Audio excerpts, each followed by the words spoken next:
Le réveil du géant coréen. Seoul Dynasty remonte en selle après la déception du Stage 1. L'équipe emmenée par Yoo Ji-young n'avait pas réussi à aller aux playoffs. Classée 5ème derrière Valiant, l'équipe a terminé sa première étape de l'OWL avec une défaite 3-0 face au LA et une victoire à l'arraché contre San Francisco 3-2.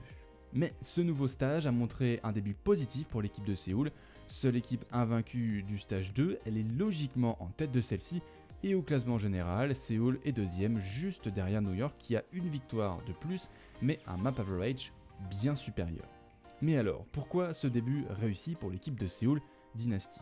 Sur ces 10 premières rencontres, l'équipe en a perdu 3 contre London, New York et Valiant. Pour le début du stage 2, Séoul a relancé sa saison avec une victoire face à la seule équipe occidentale l'ayant battue, LA Valiant 4-0, l'affront a été lavé par les Coréens. Cette équipe garde aujourd'hui un style de jeu très agressif basé en général sur la diva et le Winston, style qui a traversé les méta même si on peut penser que cette composition était désuète. Les joueurs de Séoul, aussi nombreux soient-ils, gardent la même mentalité. Le nerf de Mercy et Junkrat a relancé l'équipe avec un retour du Lucio dans les parties. Nous connaissons la qualité de jeu de Toby sur le personnage, il trouve plus de facilité à donner le tempo d'une équipe qui semble garder la rapidité et la précision en point d'orgue. Séoul s'est armé de 12 joueurs au début de la saison. Une question m'avait traversé l'esprit lors du stage 1, pourquoi avoir autant de joueurs si c'est pour rester sur des compositions similaires? Dans une interview donnée par Cookie, le tank numéro 2 de Séoul, sur le site cyberisport.com, le journaliste Wilson Xu rajoute à son article une image, une analyse de Rainforce,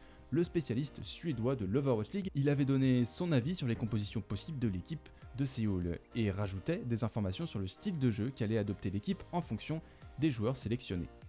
Par exemple, dans cette même interview, on comprend qu'avec Miro et son skill individuel, l'équipe va jouer dans sa forme la plus agressive avec un Winston allant chercher tout de suite les DPS et les healers. Cookie reconnaît l'analyse de Rainforce sur le fait qu'il joue un Winston plus lent, focalisé sur la mise en échec de la ligne avant pour forcer celle-ci à faire des erreurs comme engager trop tôt ou trop tard dans le combat. Nous aurions pu parler aussi des deux tracers de l'équipe Bunny et Munchkin qui eux aussi ne remplissent pas le même rôle. Bunny est agressif et peut facilement jouer en solitaire à la manière de Soon, alors que Munchkin peut être plus versatile sur le choix des personnages en cours de partie et joue face à des compositions plus lentes. Voilà des variables parfois compliquées à voir à l'écran, mais qui montrent aussi toute la stratégie des équipes et la prise en compte des capacités de chaque joueur. A voir maintenant si Séoul sera capable, avec cette nouvelle méta, d'aller chercher ses deux rivales qui l'avaient battu au stage 1, New York et Londres.